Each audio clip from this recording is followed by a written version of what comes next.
The August 11th, 2021 regular board meeting to order at 7:07 p.m.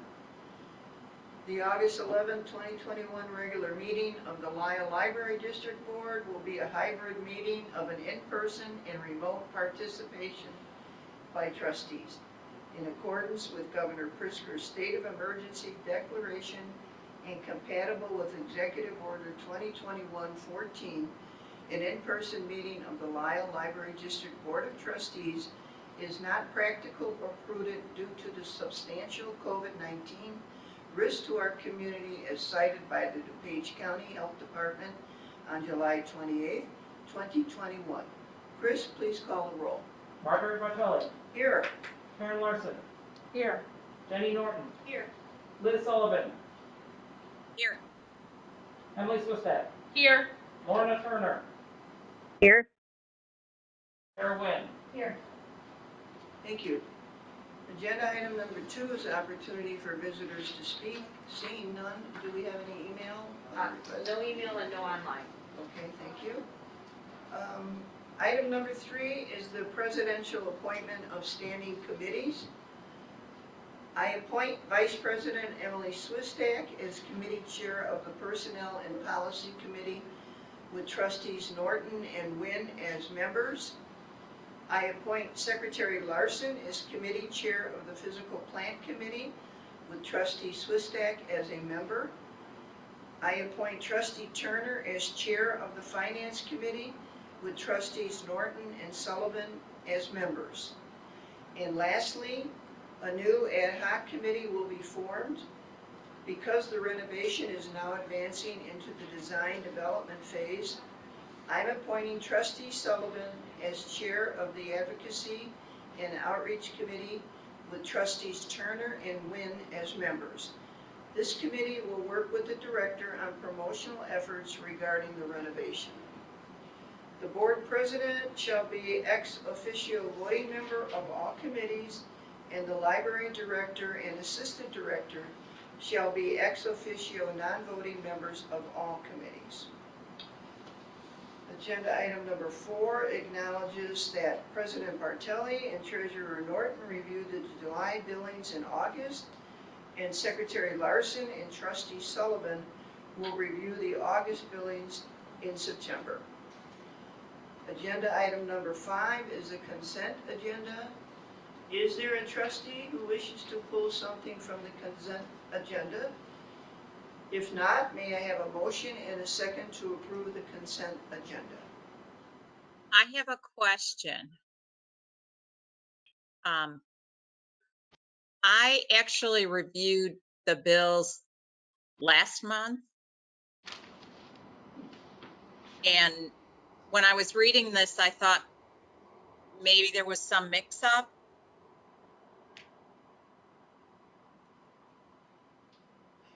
Because I was just in on, what day was it? It was actually Monday, 2 days ago, that I was in reviewing bills.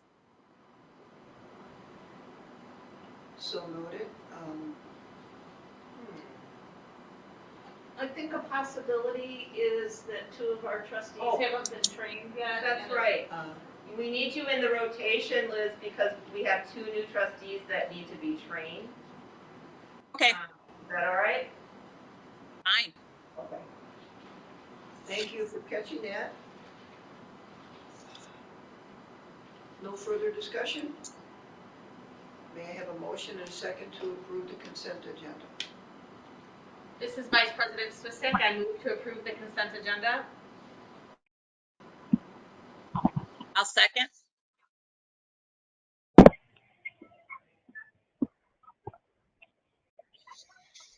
Great. Any discussion? Liz was the second. No discussion. Discussion? Oh, discussion, Yeah. I'm sorry. That's okay. I always forget that part. Yeah. Doesn't look like it. Right. Emily Swistak. Aye. Liz Sullivan. Aye. Karen Larson. Aye. Jenny Norton. Aye. Lorna Turner. Aye. Sarah Wynn. Aye. Marjorie Bartelli. Aye. Thank you. Item number 6 is unfinished business. Letter A, capital improvement project. Number 1, the construction delivery method discussion and selection, CCS. Mark, All right. Are you gonna present anything, or you just wanna discuss it? just. Yeah, if everyone has their packet, I'm looking at page 39 of the packet. I don't need to present it. Okay. It's If everyone's- 41 in our packet. Yes. 41. 41 in 41, ours. 41 in yours? Yeah. Thank you. Mm-hmm. I do, unless you want to. I have a question. Sure, if you want. Anyone else like to start with any questions? Well, he was gonna present. Oh, Oh, yeah, I thought know. he just said he wasn't going to. No, visually present. Yes. Yeah. Yes. Okay. Sorry. That's okay. All right, so unless your question, you think you want to get out, and I can No, answer it in the middle. No? All Right. right. That's Sorry. fine. We'll do as you see fit. No, we're at a point in the project where it's prudent to determine how to move forward with the delivery of the project. And when we use terms like delivery, that's a technical term, or not technical, it's a trade term. That's, okay, do you want to deliver it with what contracting method, what contractual relationship with a builder?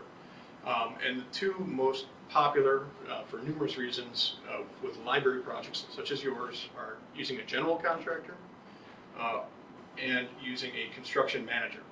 And the specific type of construction manager, because we're not going to go down the path of all the different ins and outs of it, is construction manager at risk. And the reason why we're saying at risk is that they are at risk. They hold eventually all the subcontracts, so they're, it's all wrapped up into their bundle eventually at the end of the day. That's what the at-risk means. So hopefully that's clear.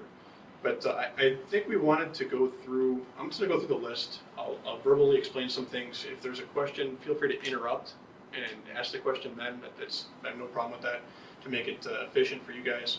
But essentially, what boils down to general contractor and construction manager is a general contractor is typically utilized in standard, straightforward projects. It's been a standard method for as long as I know. It's been kind of the method. Construction manager is newer. Typically, it's utilized on complex projects, and a lot of times it's when there's a reason to bring on a builder, let's call it, earlier. Because, for instance, if a project has a need to start foundations early, you can have the foundations going into the ground before design's complete, so that way you save some time on a schedule with the logistics, and then design completes and you finish off bidding out all the subcontracts, and then you go finish it. That's if you have a lot of foundation work and things like that, or trying to do multiple different iterations. The bidding process for a general contractor is you go out to public bid once, and it's a lump sum bid, and it's basically best and final from whoever you've allowed to bid on the project. On the construction manager piece, it would be you go out and you get a construction manager. You're basically asking them for their fees. And what I mean by their fees, it's supervisory type fees. Okay, the person who's in charge of managing the site and safety, the person who's in charge of coordinating when all the trades are coming on site.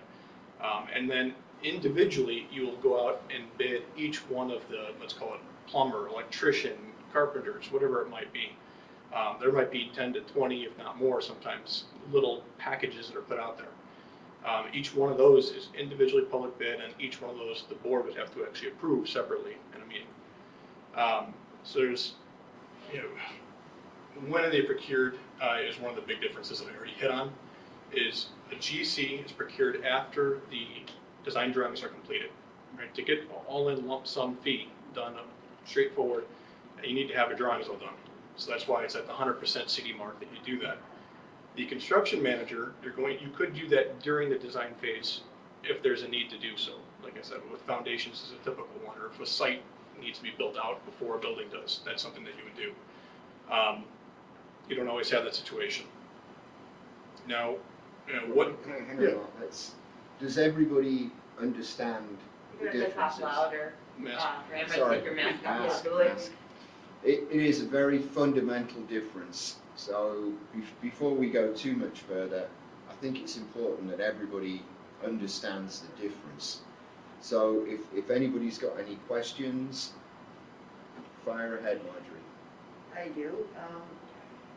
In reviewing the entire document, I know we haven't gotten down that far. It's at, the third block down, one is GC, GM procured, then you go down to disadvantages. My question is, there's a couple in here. Okay, so what if the GM finds a problem with the design, because it says after the design? Okay, and then also, under the disadvantages, no builder input during the design. So I'm a little confused. Is there a possibility you would find a problem? And it says after the design phase. What if the contractor says this isn't gonna work? I understand that's what the architect does, and I'm sure you'll get it right the first time. But I mean, in the event. It's a valid question, and actually it happens in both instances. So you get into a renovation project specifically, and you find things. You open up a wall, and it's something that's behind the wall that you didn't expect. Whether it's a GC or CM, you're still going to find that when you open up the wall. In other words, that doesn't have an advantage. Really, the advantage when you're talking about having builder input in the design phase, that's in terms of really some of the scheduling logistics. And okay, do we need to bring a site improvement forward? Let's say you're doing a big, Woodbridge is an example. It's more particular to where it's a really complex project, and it's a large project, and that's when you see the advantage of having a builder in there early, because now you can talk about advancing procurement of certain trades. You can talk about one system of curtain wall, glass outside being better than another system, and you can help orchestrate the design a little bit and assist the designer. But it really applies more, the benefit you get is on a larger project, much larger, and sometimes they're on at the very beginning, because there's so many elements of that project, and there's so many practicalities that aren't there in the design. So you get a very good advantage of having a CM board in those instances. And the larger the project, if you've got foundations out there, you can start those foundations. Architect designs them early. You can start on site early. The rest of the work can be designed and it progresses through. So you gain a very good advantage that way. But again, it is much more appropriate for a larger, complex type project. That's where you get the real advantage of CM. Whether you get a change in the documents on either one, it will be a change order because something has changed. So, and the pricing of that change order will be pretty much the same, regardless. So it's quid pro at that stage, because your CM is a builder. So, and your general contractor is a builder. So, but as Mark said, the major difference is when you go out there and you have a general contractor, you have all the design documents complete. You've got a full set of drawings. That is the basis of your bid with the contractor. It's very clear, very precise, the specification, which again can be this thick in documents outlining what you're buying, and the drawings again outlining what you're buying, and those are given to the general contractor, and you say to him, hey, give me a bid. And if you probably get something like 5 bids or 3 bids, depends on what we recommend is, instead of just going out there and publicly bidding it and letting anybody bid it, we go through a process of pre-qualification so that you get people out there who you trust can do the job, both the company and the staff. And there's a process, we've got a process, we've used it lots and lots of times, so that we don't get somebody doing the work that the library's not very happy with. And in other words, somebody who's underpriced it without the possibility of being able to complete it. So we are trusted companies, we investigate see that they're financially solid, see that they're prevailing wage, and there's a number of other factors involved. But at the end of the day, you've got 5 companies that you trust implicitly to do that work, and they've got a good reputation that's on the line. When you go to the CM side of things, you can have a selection process that puts some fiscal control in there, but it's only looking at their fee and what we term general conditions, their staffing and things like that. Those are the competitive bits, which represents probably about 10% of the project.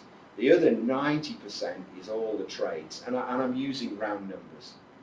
So what you're doing then is you're publicly bidding out each one of those trades. And the bids come in and you review it and you have to accept the low bid of those 3. And so you go forward. That's where your competition comes in. When you do the lump sum bid, the general contractor in the bid period is going out and looking at each one of those trades and sorting them out and getting bids in, and then making a conscious choice as to which one he feels will be able to do the work for that price. And what he tends to do is, in some cases, he will get a bid in at $10, say. He will say, hey, I think later on I can probably buy that for 9. So I'm going to put 9 in my bid as opposed to the 10. You're getting somebody who is competing on 100% of the work. And right there, right then, is when you get your price. So that's the nuance of what you see. So, and it's important to understand the difference. So, any questions? It's a complex process, you know, and if you're not used to construction, it can be very, very confusing. And really what Graham was getting at, if I'm going to the next box, and what procurement method is utilized, the lowest qualified bid for a GC, that is and it's already been in the master project schedule that you guys have seen, where we'd go out and pre-qualify bidders. So you don't get somebody who's not qualified to do a library, who's never done one before, and who hasn't been in business for longer than a year, coming in and giving a low bid, and you have to take it because it does a low bid. That's what that one is about. The other side of it, where Graham mentioned already, was the qualifications plus CMAR costs. The CMAR costs, that's supervisory fees. So you're only going to be bidding in that 10% of the project cost at the front end. The rest of the 90% is in the back end. And then you have to take whatever the lowest bid is in the 90%. There's no GC trying to put pressure on his subs that he always works with to lower the pricing. It's just an open public bid at that point. But we would have to approve each bid by subcontract. Yep. Would it be for electrical, mechanical? All of them. Yeah. All. Yeah, 10 to 20 or so. And that might not happen all at once. It would be like in segments, I would assume. Yes. Parts down the line. Could be. Yeah. Could be. I think because of your project being a smaller project, yeah, it's not some big, massive thing, and you don't have a huge schedule. A lot of it is going to be up front, so you're going to be doing a lot of legwork in the beginning, because you're going to need your electrician, your mechanical guy, everyone kind of on board early. And so that's where some of the benefit, you're not seeing that benefit necessarily by going out and spreading it out over time or whatever else. So I'll continue going, and that's okay. Does anyone else have any questions right now? Or proceed? Okay. All right. So I think we've already covered total construction costs, how it's structured. You know, the lump sum bid being the one bid, and the other one where you get the fee for the CM first, and then you get all the rest of the 90% later on. Is it competitively priced? This is important. Yes. Just keep your voice up. Yep. Is it competitively priced? Yes, they both are. They're both allowed to do this. We are allowed to do this by state statute, and you're getting a competitive price. The total construction cost makeup, and this is where you start to see some of that difference that Graham was hitting. If you're looking at the left side of this, where it's just the blue and the green, the blue is essentially your all-in lump sum bid. That's going to include everything. And that general contractor is negotiating with his relationships with the subcontractors to try to drive down that cost because he knows he wants to get the job and this is my time to go get it. I have one shot. The green on that side is the owner's contingency. So that's, we've talked about that. You guys have seen that in your budgets. That's outside. But some of that money will be used towards construction. On the construction manager at risk, you can see there's more colors. And really what it boils down to is the CM, if you bring them on early, you might have a pre-construction fee, their time, and before construction starts, which you wouldn't necessarily have on the general contractor. And then the light blue on the bottom, that's their fees, the 10%. The 90% is that medium blue up top. And then they also have what's called a construction contingency in their contract, that if a bid comes in over where they expected, or if something changed from when they bid things because the design wasn't completed, they take from that pot potentially. So it's a lot more intricate, I guess, of the contract. And then you still do have an owner contingency on top of that. But you can start to see, we typically see the range, and it's a range, we don't know. We can't say you're always going to save money one way or the other, but we typically see that a general contracted project will be in the range of 5 to maybe 10% cheaper if it's a straightforward, simple project than going CM at risk. But as you can see, the advantages and disadvantages, sometimes it's in the owner's best interest because of schedule needs. They need to open up on a certain date. They have, they're getting property and they need to start on a certain date and hit contractual obligations that you need to do that. And it might be worth, in the long run, spending a little bit more on construction potentially versus trying to save that in the back end. That's the difference essentially. And that's why we're saying, it's really up to the library to decide, do you want to try to look at, are there enough schedule implications in this project that you really want to look at CMAR, or is it, it's something that you're trying to get down to the lowest qualified cost, which would make sense for the GC. Now there is also the lump sum. It's fairly clear. You've got the drawings, you've got the spec, you've got a price. You know where you are. With the construction manager, you will start further back, but you will have what's termed a guaranteed maximum price. And that is not the same as a lump sum. That just says, hey, we think this is going to be a maximum price here. Some people call it a guaranteed minimum price, but it is what it is. But it includes a contingency in there, and every time they buy a sub, that number goes in there. And if there's a bust, if it's more, they take it out of contingency. If it's less, they add to the contingency. And in some cases, on the guaranteed maximum price, they say to the owner, if we buy it for less, we will give you some savings on 50% savings or whatever it is that's come in under our price. But to be blunt, they're not going to give you a guaranteed maximum price where they're at a huge amount of risk. So they've already built something in there as a cushion. And that's why typically a GMP is more than a lump sum, because they're putting themselves at risk, but not the same risk as a lump sum, where they control, the builder controls everything within that price on the lump sum. Am I clear as mud? Oh. Libraries that you guys have worked with on renovations and buildings, what typically, I mean, do you see them going with? Do you see them going with? Depends on the project. We've done both. Like Huntley, that was a big one. What was? So we didn't do Huntley, but we did DeKalb. That was a big one. So that I would was assume CM. they probably were the CM. Yes, they did. We also did Villa Park, which was a lump sum, and that's a very, that's more on par with what you're looking at. They did a little bit of an addition, right? So actually might have been a little bit more, and they still went lump sum with that one, because you're just doing a renovation in the vestibules essentially. We saved $1 million on what we anticipated it would be by going with lump sum, because we bought at a very good time in the marketplace where people were looking to fill their order books. Work was at a premium, so they had a very sharp pencil when they all bid it, and we got a very, very good number on there.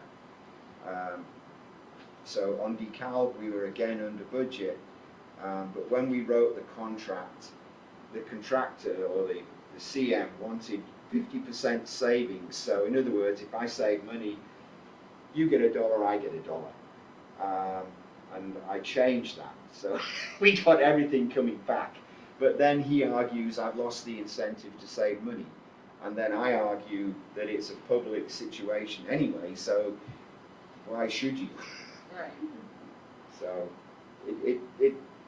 there's nuances within each, but at the end of the day, Mark's right. Typically, we see that the lump sum is typically lower than the guaranteed maximum price that you use with a CM. So the price you pay at the end is usually lower with the lump sum than a CM. Change orders are the same either way.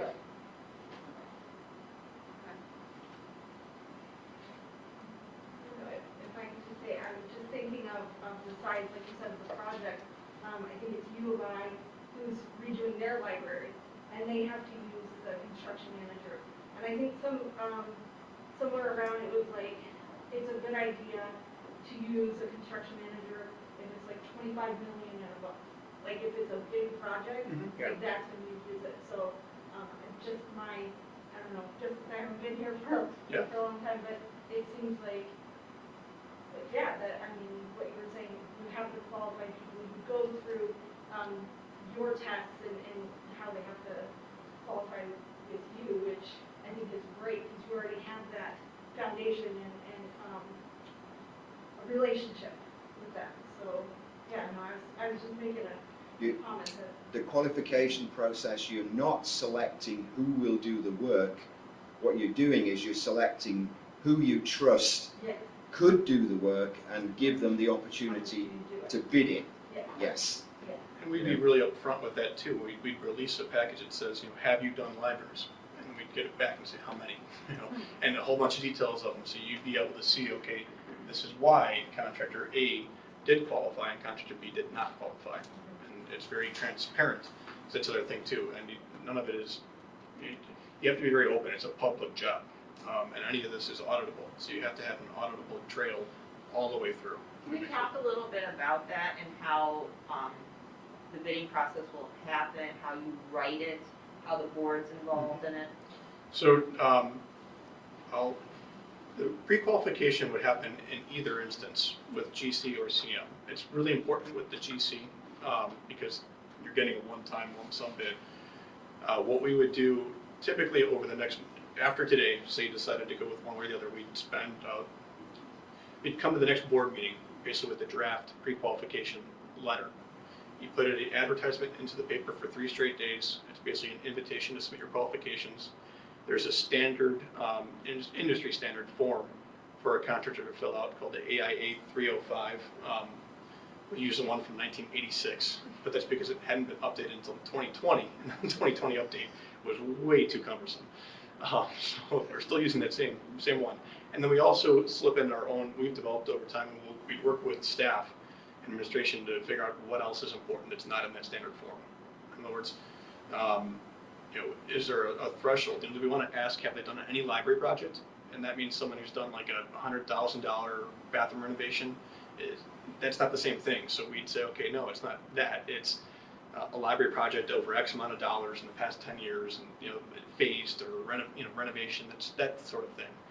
We'd release that publicly, like I said, for about 2 to 3 weeks. We'd get all the qualifications back, and we'd sit down with the library director and potentially a step member or the board president, and the library would essentially rate those. And we'd have a scoring card like we did with the architects, and that team, a smaller team, not the whole board, would rate them. We'd come back to the board and say, okay, we received 10, 6 of them are qualified to bid. Here's why. Here's a list. Is there any objection? Assuming there's no objection, because you kind of missed out. There's another little step in there. Oh, okay. We'd probably go through and we'd look and see that there's probably 10 companies that we feel, well, not we, because you do the points and we just give you guidance. But there might well be 10 companies that are seen good, well qualified. We bring them in for an interview, because what you're really doing is you're looking at the companies, and the companies seem reasonable. Now the next step is, who's going to be doing my job? Can I work with them? Are they obnoxious? Are they cooperative? Are they people that know about libraries? Are they respectful of how a library works and functions? Are they respectful of a municipal job, how it works and how the public are interrelated, and are they respectful of that? So we bring them in, have an interview with probably something like 10 companies, narrow it down to about 5 or 6, and it varies. There's a points system, and what happens is we go through the important factors that you have, not what we have, it's what you have, and we allocate points to it. And as you're going through the interview, at the end of the interview, you put points down to each one of those sections, so that you have a process that is very objective, very auditable. Somebody comes in and says, hey, I think I should have been part of that 5. Okay, have a look at our scoring sheet. This is how we got to where we got. And it's not just one person who does it. There's probably, I don't know, 3 or 4. So there is no individual preference. It's as each individual scores it, you put them all together and you get the list. And again, it's not about selecting one company, it's about selecting maybe 5, giving them the opportunity to bid it. So, yeah, something of that nature, more than 3 for sure. So that's kind of how it, I mean, it could be, how much local work have you done? Have you done any work in Lisle? Have you done any work in neighbouring districts? That could be a major factor, and you could have 50 points for that. And then you look at the staff and you say, okay, you probably see 3. You probably see a superintendent, who's the guy, boots on the ground every day, project manager who does the paperwork, and the project executive who's responsible for the project. And you give marks as to how you see those people, and there's no right, there's no wrong. It's as you see it under the guidelines that we have for a point system. And all of those, when you add up all of those factors, you get to a total, and you'd be able, usually you can see there's a big difference between the divide. Not always, but usually. And then you get, okay, you know, the board, this is what we've done. Do you want to see these companies? You know, do you want them to come in? Typically, because you're not selecting 1, but you've got 5, we do a report that says these 5 have excelled in this area, and this is why we would recommend these 5. The others were not so strong in those areas. You know, give you some sort of guideline. But it's about giving the ability of them to bid the project. That's what it's about. It's not about awarding it to 1. So, And for this project schedule, we do that basically October, November. We want to come to you and say, here's the 5 or 6. November at that meeting. Because at that point, then in December, you can go and release the bid to those 5 or 6 or 7, whatever that ends up being. And then how long do they have to fill or to supply us? Well, so we try to get the interviews as close to the actual bidding time as possible, because you want to interview the people, and Graham and I were just talking about this for a different project, you want to get the people doing your project in front of you, in front of whoever's going to be ranking them. And if you do it too early, those people are going to be assigned a different project by the time you're out to bid. So that's why right now we're targeting releasing a bid package in December of this year, which would mean that we want to do those interviews, ideally I'd say right before Thanksgiving or right around that would be great. You know, right before you release the bid, and then you release a bid, that bid would be out, again, depends on the holidays and what date we actually land on, but maybe 3 weeks or so. Okay. And then you open up those bids and you probably have a week or two just to make sure that they're all apples to apples, no one screwed anything up, but essentially those numbers are the numbers. And it's a public opening. So there is, It's a public opening, yes, so in other words, everyone knows, whoever submitted a bid, they know who, all the other contractors, what they submitted. they know the price. So there's no shenanigans in any shape or form. It's very clear. We've opened these 5, and we read out the bid as we have them. Do they have a bond? Have they done this? Have they done that? And subject to everything checking, paperwork and everything being in order, usually it's the lowest one that we would go to. They'd have to do something radically wrong to not. Lowest qualified bid. Yes, you've already You've already done pre-qualified, that, yep. you've gone through all of that. Okay. Yep.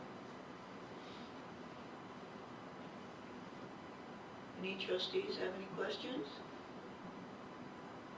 For my information, may I ask, you mentioned DeKalb, and that was a massive project. Right. And then Huntley. When we were on site in Huntley, Gilbane, now, was that the construction manager? So for different, yes, I think they used the construction manager, yes. Okay. We weren't involved in that one, so I don't know, but I'm Okay. No, I'm 99% just sure. for my information. Right, and a lot of the companies do both, especially if you're telling a company that we are doing a qualified general contracting, they will, even if they maybe do construction management, they'll also do general contracting. It's just the type of contract you're using. Now, if you told a company that does more CM, construction management, than GC, hey, anyone can bid this, they're not necessarily going to be as interested because they know they're competing now with the one-man band with his truck coming up and submitting a bid. So that's why the qualified is important for them to hear as well. Contractors like when you limit the number of people who can bid it because they know that they're bidding against somebody who's reliable, one of their competitors that they respect, and they know there won't be a ridiculously low bid in there that nobody can do the job for. So it makes sure you get a reputable company at the end of the day.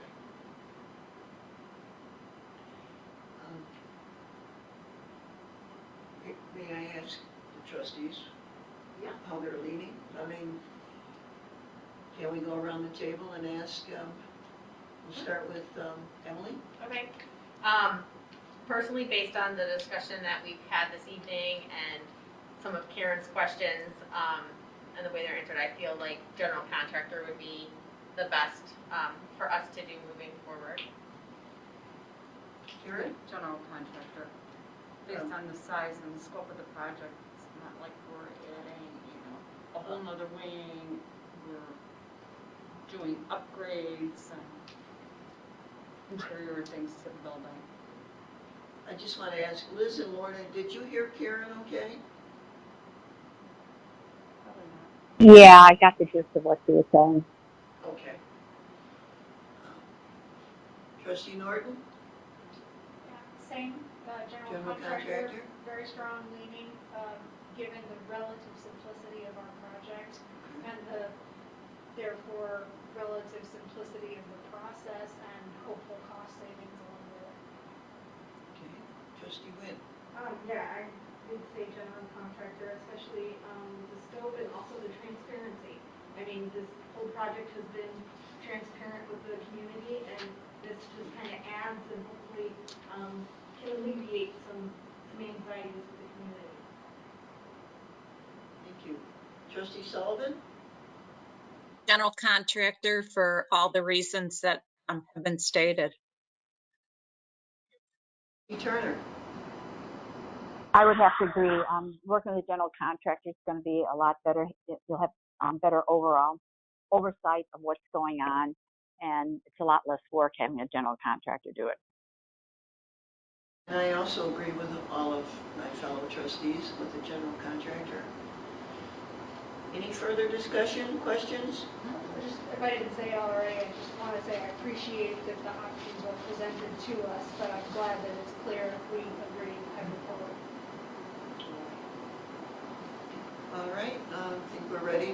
May I have a motion and a second to select the construction delivery method? I'll move to select a general contractor as construction delivery method to the LLD renovation project. I'll second her.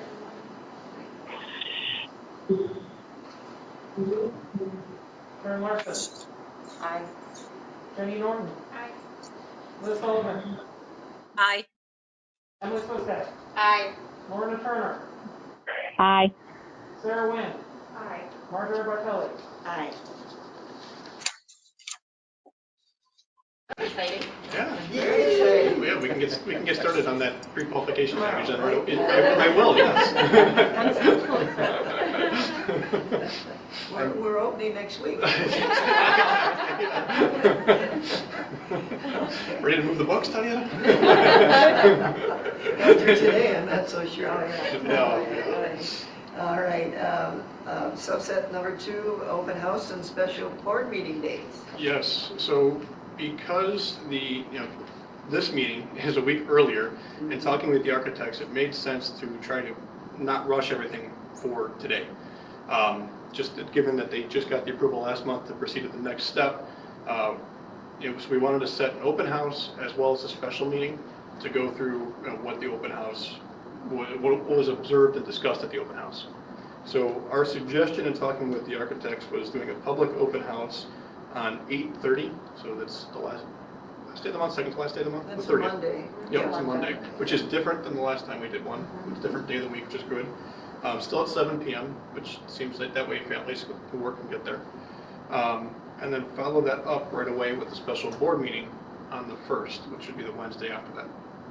And we talked about that last month, those 2 days, and it seemed like everybody could make the 1st for a special meeting to review the updated designs. Does that still hold true for everyone? Yeah, give me 1 minute. Yes, this is Lorna. Oh, great. Great. Thank you, Lorna. Yes, works. Okay. All right, great. That's a confirmed date. I will send out an email just so we have it on the record as well. And it keeps us on track too. It looked like Liz was trying to say something. Oh, hi, Liz. Sorry, I was muted. I do have a Lisle Women's Club meeting that night. But if everybody else can meet September 1st, yeah, that would be September 1st. Yeah. Okay. I can miss 1 or 2 of those, so I will miss that one. So we're all And good. so yeah, Lorna, you have a meeting that night too, you little stinker. Well, I can miss it too. The first meeting of the year is generally just kind of getting everybody back into the swing of things and stuff. So I can certainly miss it also. Or I'll go late if the special board meeting isn't very long. I can go to the last part of the meeting. Well, I think there will only be one or 2 items on the agenda because we're just going to be reviewing the updated designs. So Yeah, and it's it's not going to be a long, regular board meeting. And we're not going to be asking for action coming out of that. This is an update meeting. Cool. So I'll just figure on getting to the Lisle Women's Club meeting late. They don't usually start the meeting till quarter after. It'll be Kieran's first meeting, so I don't expect everybody to be timely for that one. Good point.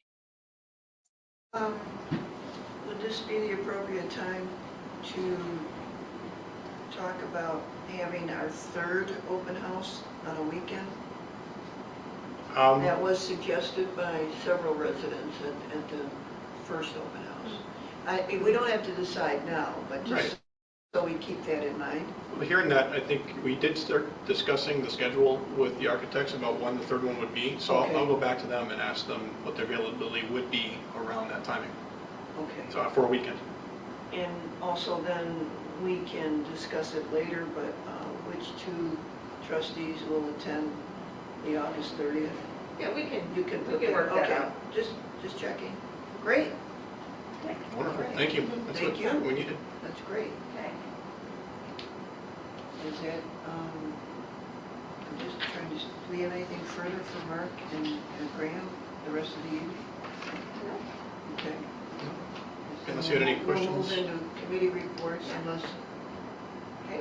All right, thank you. Thank you very All right, much. thank you Thank for you. having us. Bye. See you guys in a few Nice to weeks. see you all. Nice to see you all again. Have a good evening. Thank you very much. All right, Let's take hope care. there's no more storms. Yeah, right? For your sake.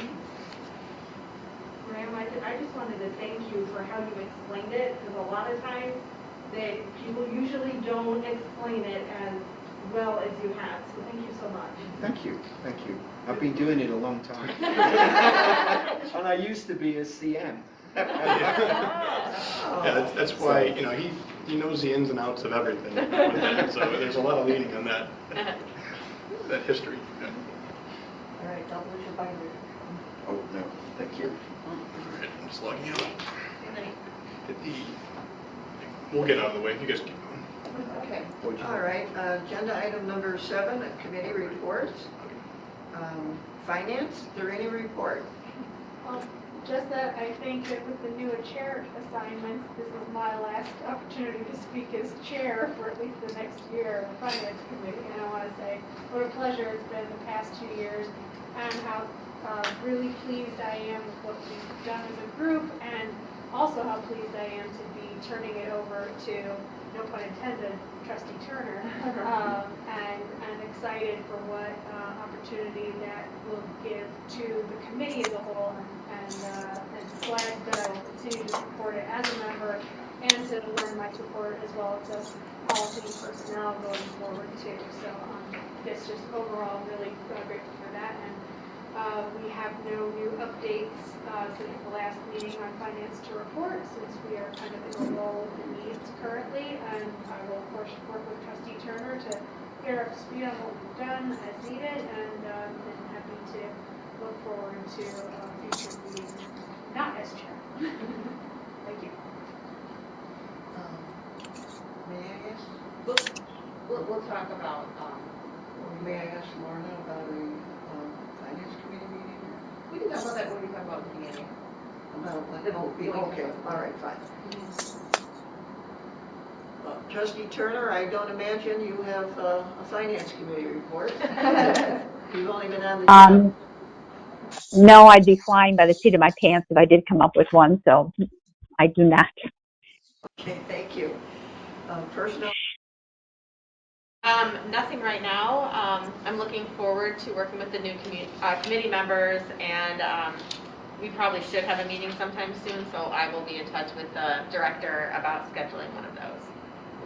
Thank you. And physical plant? Nothing at this time. And the review of minutes, Trustees Turner and Trustees Wynn, anything to comment on with your review of minutes? No, I did mine last week. I found it to be very thorough and comprehensive.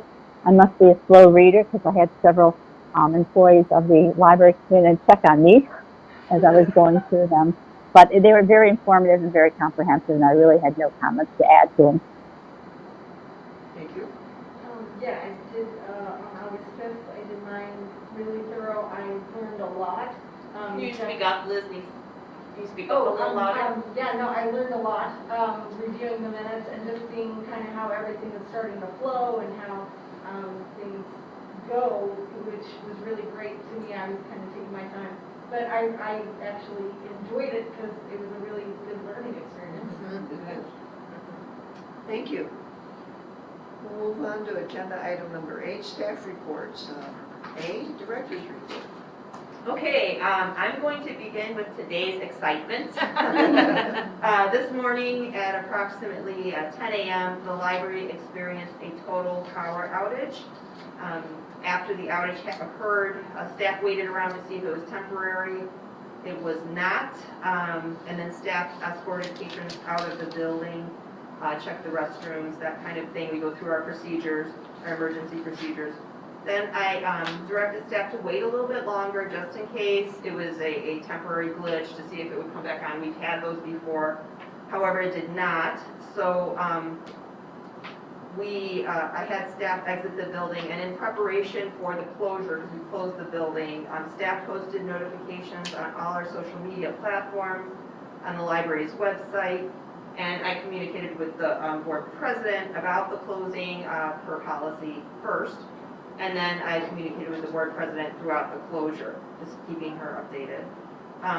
As I understand it, many power lines in the community were down nearby us and around us. It wasn't just our immediate area. I know that a number of homes were without power all the way out to Yackley and west and north Lisle. So it was quite a wide outage. I also know that Downers Grove Public Library closed due to an outage as well, so not just our library. So power was partially restored around 1:30 here in the library, and staff were back in the building to prepare for opening. Some circuit breakers were tripped, so we had to check all the circuit breaker boxes to flip some back on. Our servers were the hardest to get booted back up. We had to check in the mechanical room and flip the switch on the UPS back there, and that took a really long time. We found out the reason it took a very long time is because the servers had updates. So when we flipped the switch back on, they had to go through an update process, and that took a super long time. We also had a phone. Our phones are now through one of our servers, so that took a long time to restore. So that took a long reboot. Our IT manager was on the phone with our phone provider as well as with our catalog company Polaris, because that server was down. So she was on the phone from, I'd say, a couple of hours of back and forth with both companies. But we did open at 5 o'clock this evening. We did so without full Polaris functionality, meaning that patrons couldn't access databases or check on their library account. However, staff could still check out materials upon opening in a manual format. And as of 7 p.m. tonight, we have Polaris functionality back. So I'm crossing my fingers that it stays functional. So we are up and running. So that was today. In non-outage news, yesterday, Trustees Wynn and Turner had half of their trustee orientation with me. Unfortunately, our attorney had an emergency, and so we're going to reschedule with him hopefully sometime next week. However, I did give our new trustees a tour of the entire facility, and we walked the properties as well, this property and both vacant lots, on the hottest day of the month. So kudos to both of them for sustaining that walk. But we walked around the properties and took a look. I also did discuss some of the items on our our attorney agenda. We talked about OMA and FOIA and things that are important to know about.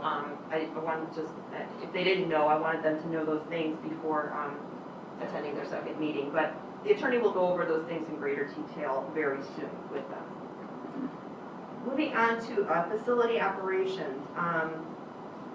As mentioned in the introduction to the meeting today, on July 28th, the DuPage County Health Department issued a statement regarding our area.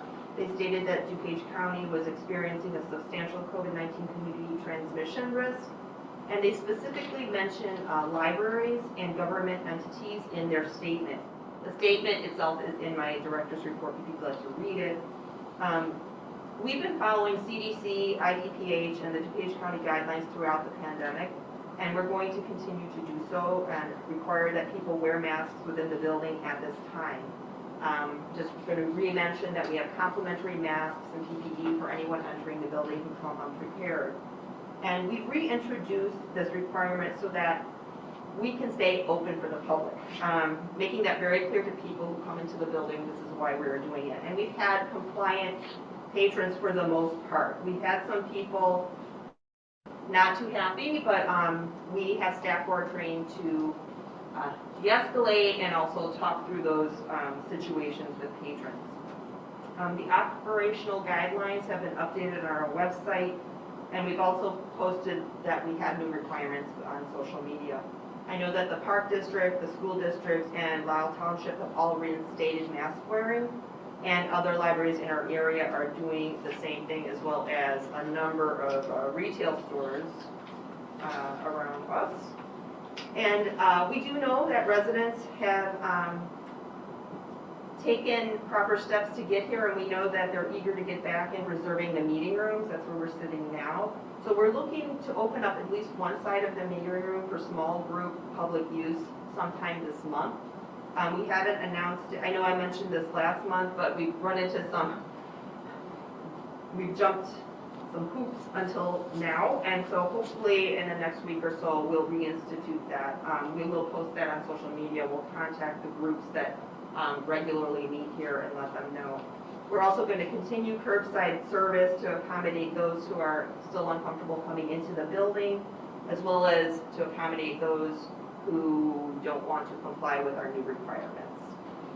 So that is the update on operations. And then in more pleasant news, I'm very pleased to report that the library has received official notification regarding an award from FEMA, IEMA, in grant monies in the amount of $19,293.98. We should be receiving funds within 6 to 8 weeks, so crossing fingers again on that. Checks in the mail, right? These funds come in response to the protective measures that the library put in place when there was a declaration of a public health emergency. So we disinfected the entire facility to reduce the infection and spread of COVID-19. We also provided and continue to provide PPE, such as face masks and gloves and paper products and hand sanitizer. We also have equipment in the building to ensure that we are not spreading the virus, and this is both for the public as well as for staff. And as you know, we are a public institution, primarily funded by property taxes, so grant funding is most welcome. The library did not anticipate expending funds on this emergency last year, so having that flexibility to expend funds is essential, as is replenishing some of those funds via this grant. So we are very grateful for the federal and state support while we continue to navigate this pandemic. And I just want to thank the administrative staff, Jackie Kilcran and Beth McQuillan, specifically for their assistance in helping me with this grant. They kept very accurate records, invoices. We had to document everything to receive these funds. So that helped me complete this very long grant application. So thank you to them. And then moving on, I think that is it until we get to the discussion on the B&A. Any questions? Okay. Thank you. Thank you very much. Assistant Director's report? Yes, so I just want to back up from Tatiana's message about today to earlier this morning, which was about 8 o'clock. Our IT person was in the building working on a project, and I joined her, and we found out that the air conditioning in this part of the building in the east end wasn't working properly. And it was because of the power outages last night, where it just went on and off, and that's enough to trip one of our air conditioning compressors, where the circuit breaker that's inside the compressor turns off, and that's a safety emergency shutoff. So we were able to call Monaco right away about 8:30, and they were already on another job, but they came like within the hour, and they got that compressor, which is outside in the mechanical room, circuit breaker fixed, and then the power went out. But the good news was that when the power was restored, all the compressors in the building were ready to go for the air conditioning, and the air conditioning did come on all over the building. So it was ironic, but it worked. So, and that's my update for today. I have a question. Sure. You mentioned you attended the Rails meeting. Mm-hmm. And I see that's to review any type of the size of our collection and so on. Do we have any plans, or when would we start if we do call our collection? Well, it was a conversation with other assistant directors on steps that they've taken to try to, what they say, right size your collection. So you kind of look at circulation statistics and say, okay, in our community, you know, travel books are big. So how much space should we allocate for travel books? So there's some steps that we do, and there's ALA and ILA has guidelines for, you know, for your size of your community. And then we also then just would look at our own statistics for what circulates. So this was asking some of the other assistant directors what projects have they gone through. But I think as Tatiana can explain, we've already started looking at our own collection and looking at renovation, what stays, what goes. Yeah, and the selectors, we don't just have one selector per department or anything like that. Librarians are tasked with certain areas of the collection, and they run reports through Polaris to see circulation statistics, and then they use information from library journals that talk about collection sizes and formats. You know, we don't have cassette tapes anymore and things like that. That's just an old example, but they talk about new formats that are coming out and how you weed down certain formats. You know, you have some people who still may want to hold on to those collections, so maybe you have a core collection of those more antiquated formats for a little while, and then you weed them out slowly, but eventually move to a new collection size of this particular format. I'm being very general, but the selectors generally do that. And as far as the renovation goes, we've been working with Amy on collection size, and most specifically in adult services because of the dividing of the floors. So we're being really meticulous about the collection size there, and we're still working with her on like magazines, and I forgot what the other collection we're working with her on is, but we're counting, we're making assessments of shelf space for all of those areas, and it's going well. It's going well. I just want to mention, you recall at the first open house, there was a gentleman who was very concerned about the adult collection. Yes, and we did assure that gentleman that we aren't reducing the size of the collection he was interested in. It was more that we are reducing the shelf space, because right now we've got an abundance of shelving in certain areas of the collection where there's a lot of empty shelving, and we can better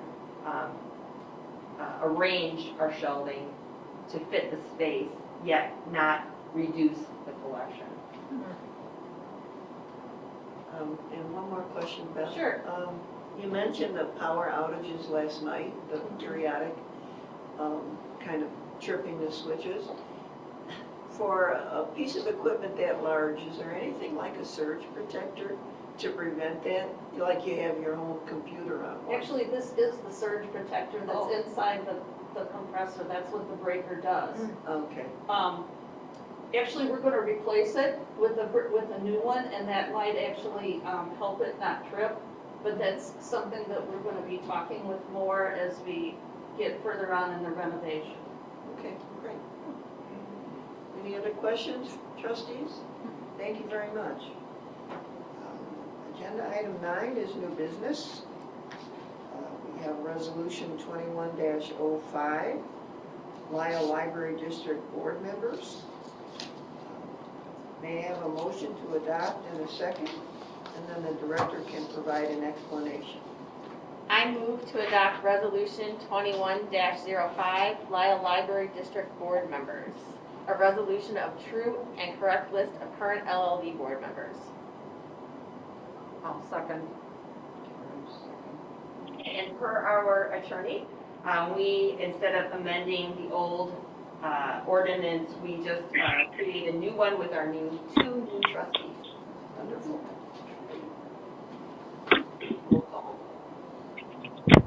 Emily Swistak. Aye. Karen Larson. Aye. Jenny Norton. Aye. Liz Sullivan. Aye. Warren Turner. Turner. Aye. Karen Wynn. Aye. Marjorie Bartelli. Aye. Great.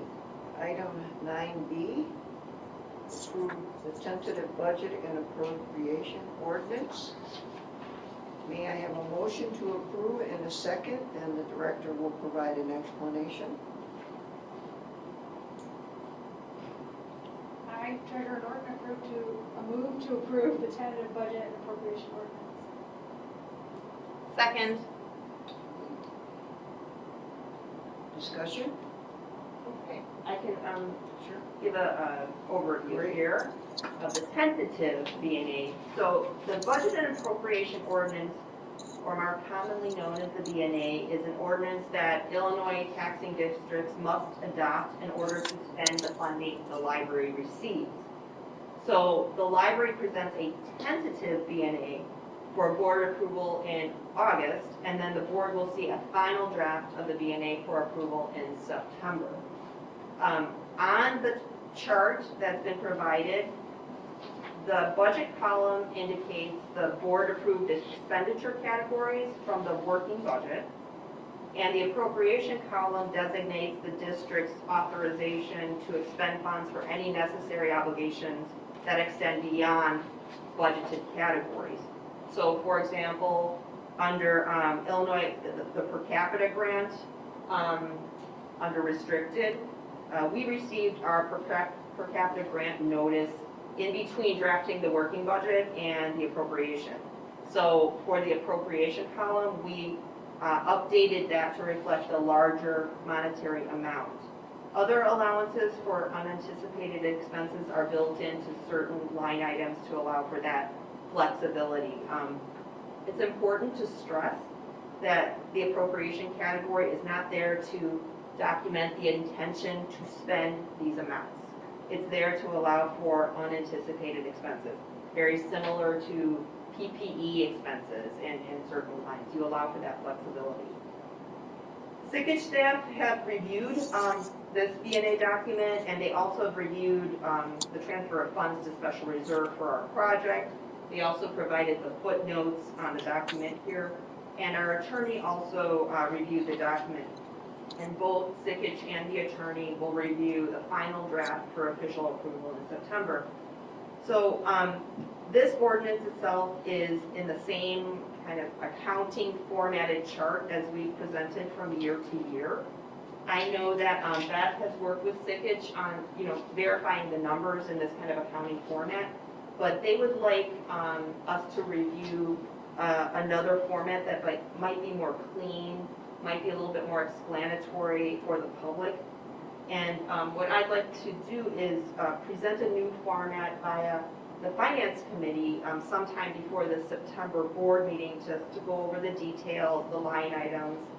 And we've done this in the past where we've used the Finance Committee as a step between the tentative and the final B&A. And I can work with the chair and the Finance Committee team on determining a date for it. But that's just something President Barthelio and I were kind of discussing this before, and we thought that might be a good route to take. So that's it in a nutshell. I'd like to mention Chairman Turner in the Finance Committee then. I'd like to request that you meet to further explain the B&A and discuss the new format before we adopt the official document. If you could work with Director Weinstein possibly. I, for one, would like to attend that meeting even though I'm not a member. You're an ex officio member. Ex officio member, thank you. So if you'd like to discuss that offline, that would be great. And for now, we have a roll call. Were there any questions? Any discussion? I'm sorry, any discussion? Thank you. Jenny Norton. Aye. Emily Swistak. Aye. Karen Larson. Aye. Liz Sullivan. Aye. Lorna Turner. Aye. Sarah Wynn. Aye. Marjorie Bartelli. Aye. Great. Item 9C, accept Illinois Public Library Annual Report, otherwise known as the IPLAR. May I have a motion to approve and a second, and Director Weinstein will provide an explanation. This is Vice President Swistak. I move to accept Illinois Public Library Annual Report. I'll second. Thank you. Okay, so the IPLAR, Illinois Public Libraries are statutorily required to prepare an annual report to be submitted to the state library as condition of system membership. This statistical report is also required for certain grants. Every year we download the report and we ask the department directors to go over their monthly statistics and tally all of the programs they've had, and it asks for staff amounts and things like that. So, and then in this report, there's also a box to check for a review of the minutes. So that was the trustees' contribution. So we got to check that box as well. Any discussion? Chris? Emily Swistak. Aye. Liz Sullivan. Aye. Karen Larson. Aye. Jenny Norton. Aye. Lorna Turner. Aye. Sarah Wynn. Aye. Marjorie Bartelli. Aye. Item 9D, statutory requirement to acknowledge the payment of earned or unused vacation time is required by Illinois Wage Payment and Collection Act 820 ILCS 115/I. This payment shall not exceed $2,284.67 to be paid to Kathy Augustino.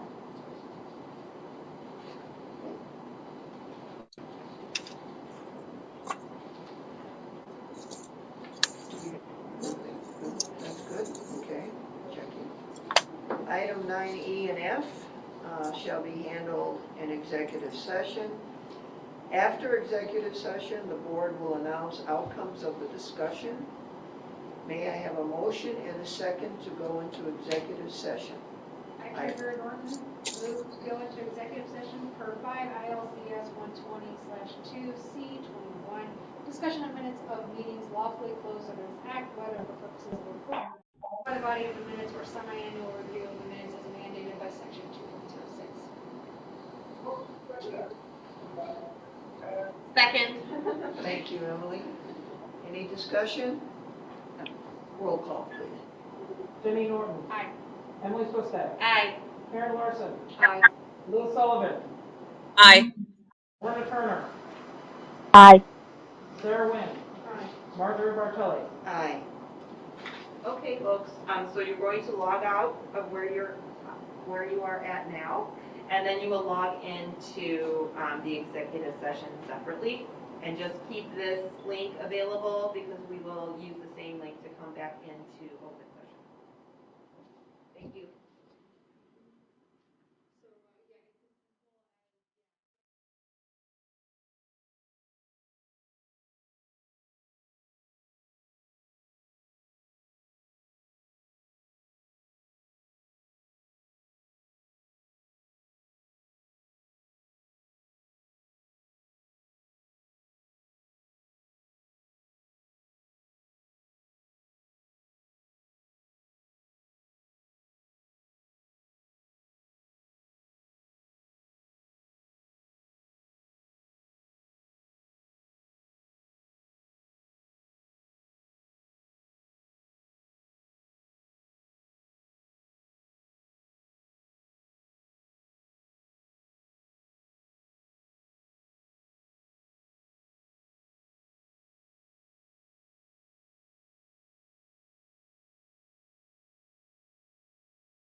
We are now in open session at 8:52 p.m. May I have a motion and second for item 9E? I'll go ahead and just do it. This is Vice President Swistak. I move to release the February 17th, 2021 executive session minutes of the Lisle Library District. Treasurer Norton, I'll second. Discussion? Roll call. Emily Swistak. Aye. Jenny Norton. Aye. Karen Larson. Aye. Liz Sullivan. Aye. Sarah Wynn. Aye. Marjorie Bartelli. Aye. Thank you. May I have a motion and second for item 9F? Treasurer Norton, I'll move to destroy the executive session recordings dated December 2nd, 2019 of the Lisle Library District. Second. Discussion? Roll call? Jenny Norton. Aye. Emily Swistak. Aye. Karen Larson. Aye.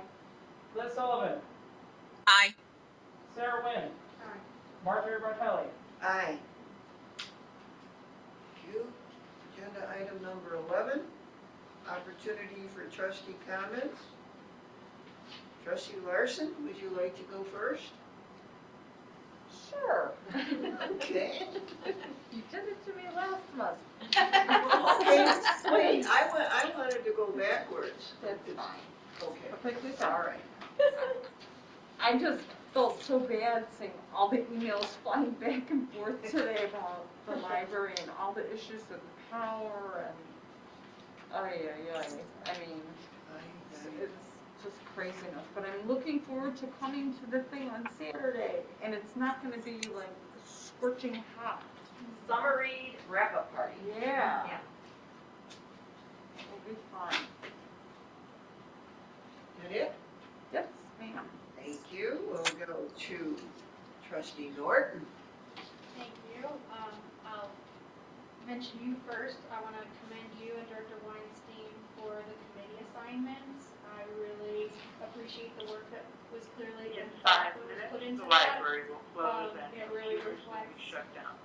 I think, a Please be sure great to check out all way materials to before add leaving the leadership building. opportunities and greater participation for board members and flexibility amongst the committees from a quorum perspective. So I think it's brilliant work, and I'm really excited for the next year's worth of committee work. And then reiterating what Trustee Larson said about the power outage, I really I felt that personally today, and so kudos to everyone who went through what they went through to get everything back up and running as quickly as possible.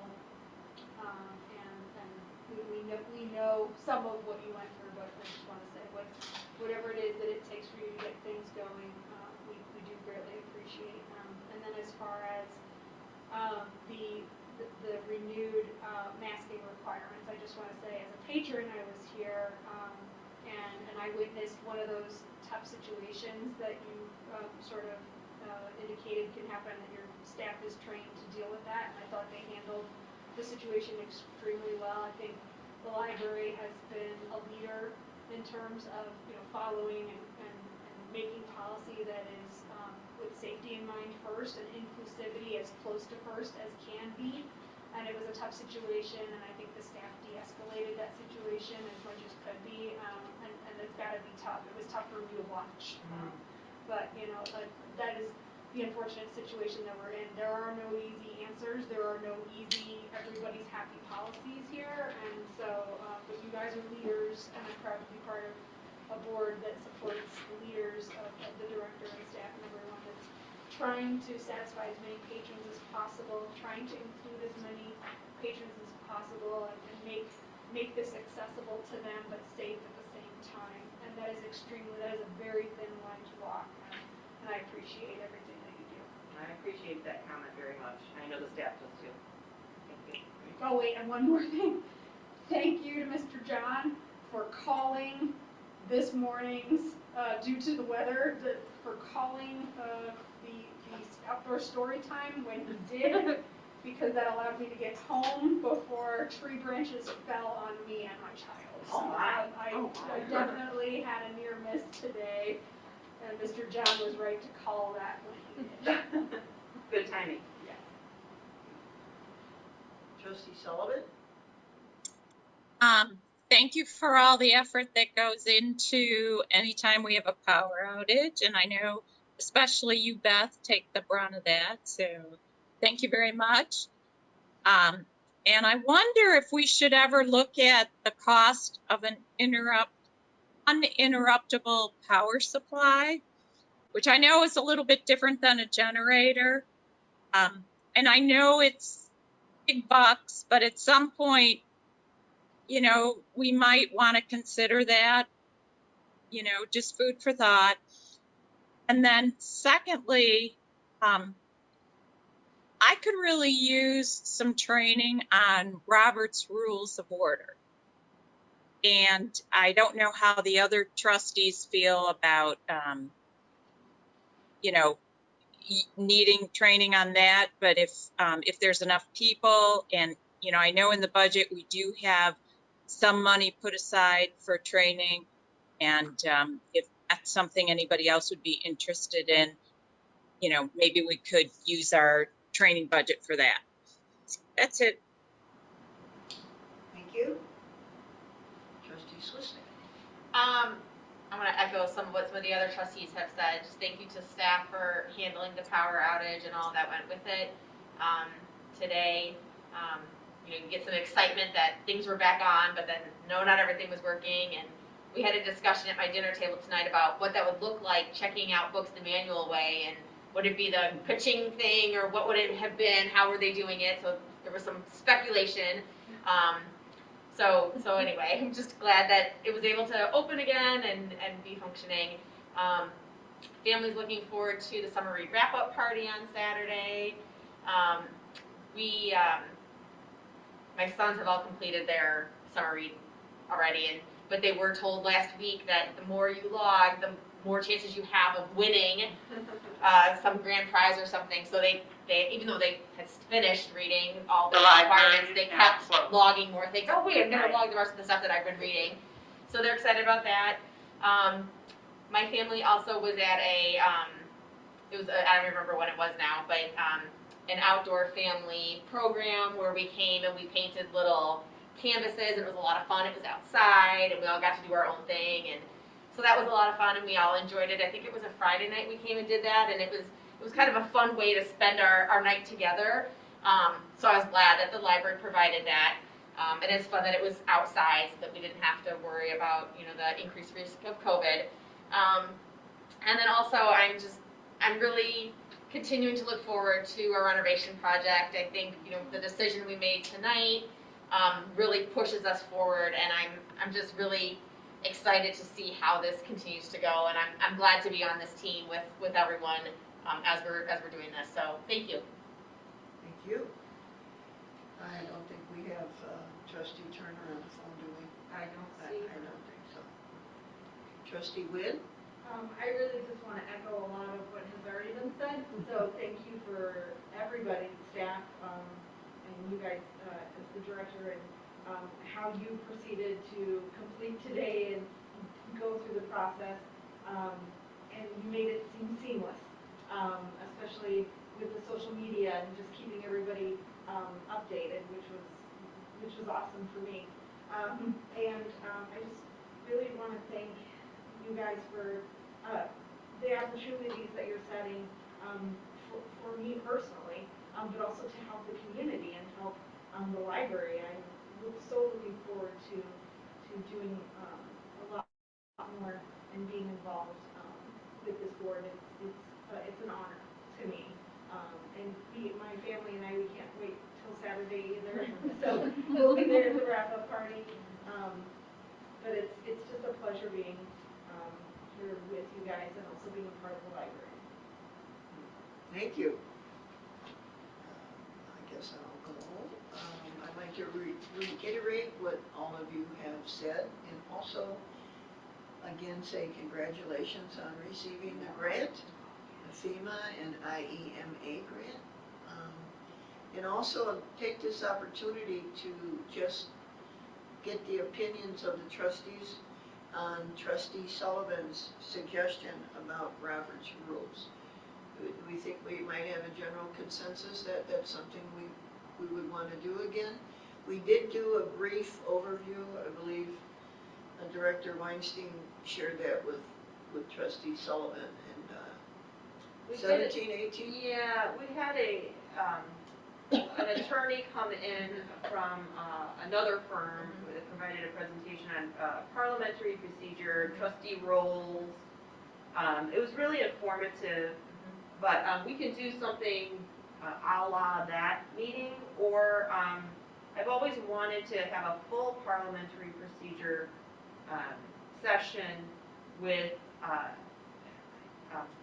forgot her name. I think her last name is Sylvester, but she is excellent, but not inexpensive. So that might be an opportunity for an intergovernmental cost sharing type of thing. And I know, I mean, it wasn't just our organization that onboarded new trustees. I know that the Park District has new trustees, the village has new trustees, a number of other government entities have new trustees. So I wonder if the other bodies would be open to a group training meeting where we would cost share on the presenter. So I can, if the board is open to that, I can reach out. I don't know if I'll get any takers, but I can try. I think that's a great idea. I think that would be very helpful. You know, again, as you said, it was in 2017, so just 3 of us went through that training. So I think that we had before, and I think that would be helpful as a refresher for us, as Trustee Sullivan said, but then also for the 4 other trustees that haven't been part of that. So I think that would be beneficial as well. Liz, are you good with that? You're muted. Well, that's probably on purpose.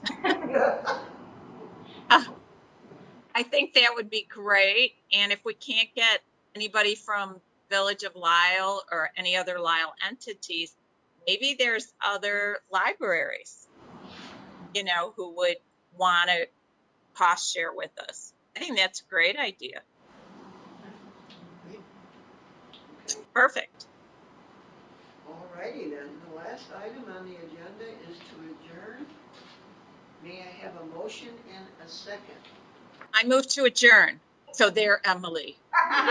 You stayed unmuted for that. I second. Any discussion? Do we need a roll on this? Yeah, we Please? Liz Sullivan, Aye. Emily Swissack, Aye. Karen Larson, Aye. Jenny Norton, Aye. Sarah Wynn, Aye.